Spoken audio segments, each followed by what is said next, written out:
отыра ғой. Сәлеметсіз бе? Сәлеметсіз бе? Қайырлы күн. Қайырлы күн. Ассалаумағалейкум, құрметті қатысушылар. Қалдарыңыз қалай? Жақсымыз, иә? Иә. Есіміңіз кім болады? Есім Жанболат. Жай ғана Жанбо десеңіздер де болады. Жарайды, Жанбо. Жасыңыз нешеде? Жасым 21-де. Шымкент қаласының тумасымын. Алматыда тұрасыз, иә?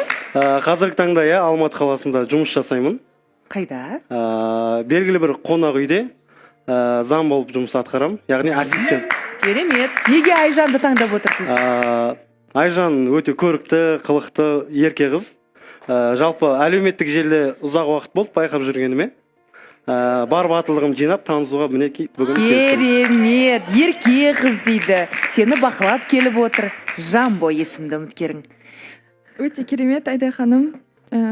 Өзін таныса берейін ба? Әрине. Саған керек қой, бізге кереміз. Есіміңіз Жан дедіңіз, иә? Сонда Шымкент қаласының тумасы болып келесіз, иә? Иә, Шымкент қаласының. Аха, жақсы. Руыңыз қандай? Руым кіші жүз адай, Қараштың Жәнібегі боламын. Ерназар, сен қатарларың ғой енді. Иә, мен қатарларым, бірақ біздің Жанбоға мен қатты наразы болып тұрмын. Неғып біздің жаққа, Гүлнұр жаққа көзін қысып отыр деген сұрақ. Қойш? Иә, бүйтіп отыр, бүйтіп. Мүмкін таныс шығар, Гүлнұр. Иә, Айдай ханым, негізі Жанболатты танимын. Содан шығар. Иә, Жанболат өте жақсы жігіт. Жанболат, қош келдің.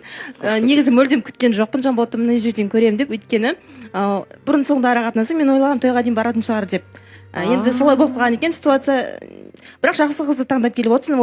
Эмоциональды қыз болса да, бірақ өте қарапайым, өте ақкөңіл қыз таңдап келіп отырсың. Және де кімге айтқым келіп отыр? Айжанға. Жанболат өте керемет жігіт, вниманияны ара қатынаса қызға жақсы бөледі, жауапкершілігі мол ер азамат ретінде жалпы танимын Жанболатты. Қанша уақыт танисың?